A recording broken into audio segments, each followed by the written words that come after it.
Há mentes racionais no mundo, pessoas que estão pensando, pessoas que estão liderando o mundo, que estão ansiosas por reduzir ou, em alguns países, talvez até acabar com a pobreza. A pobreza para eles é algo mau. E é claro que a gente não vai advogar a pobreza, é melhor a pobreza do que a riqueza. Para algumas pessoas, espiritualmente, isso é verdade, mas nós não vamos defender a pobreza. Se eu posso ter um padrão melhor, ter uma cama melhor, se eu posso ter um ar-condicionado no meu quarto, eu vou me martirizar com um calor grande, dormindo numa cama ruim, e eu vou prejudicar o meu corpo. Se eu posso, se eu tenho condições, claro, evidentemente, eu tenho que cuidar do templo do Espírito Santo. Mas se eu estiver no acampamento, numa situação de viagem, na casa de algum irmão e me hospedar lá, eu não vou reclamar do local onde eu estou dormindo. Deus deu seu Filho para a salvação de cada pessoa, independente de ser pobre ou não. Jesus, a Bíblia diz que ele viria pregar o evangelho aos pobres. E, de fato, ele andou nas ruas. A pergunta é, por que os ricos não estavam incluídos nessa pregação? O evangelho será anunciado aos pobres.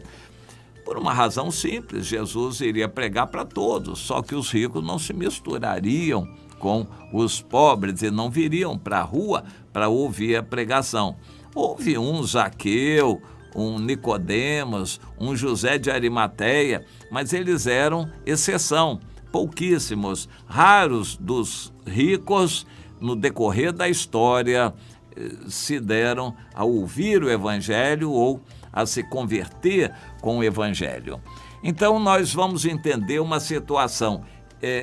A Europa, Estados Unidos, os países do primeiro mundo, assim chamados, estão vivendo um outro padrão de conforto. Eles têm internet, celular, casa, carro, comida suficiente, eles têm remédios e planos de saúde, hospitais, tudo suficiente para um grande conforto para a carne, para o corpo das pessoas.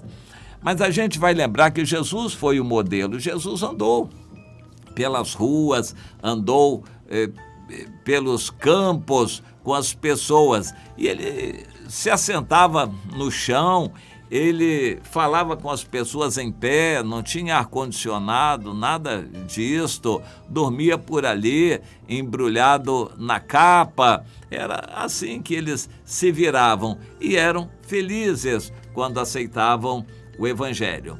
Portanto, nós entendemos que Deus está preparando o mundo para uma situação em que, mesmo num país rico, pessoas vão ter momentos de pobreza para se voltarem para Deus.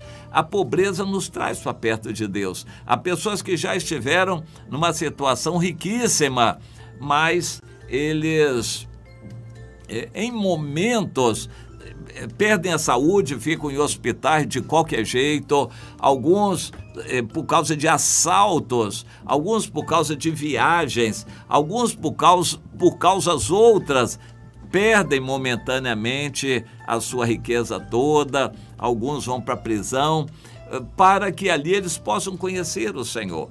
Hoje o evangelho é ricamente, muito pregado nos hospitais, nos presídios, nos acampamentos aí de pobres, enfim, nos lugares onde as pessoas passam privações, o evangelho é pregado. E, pois é, o evangelho é pregado aos pobres, e os pobres têm oportunidade, não que por ser pobre vai ter privilégios, mas eles vão ter oportunidades de ouvir o evangelho. Os ricos estarão empenhados em muitas coisas e não vão se voltar para Deus.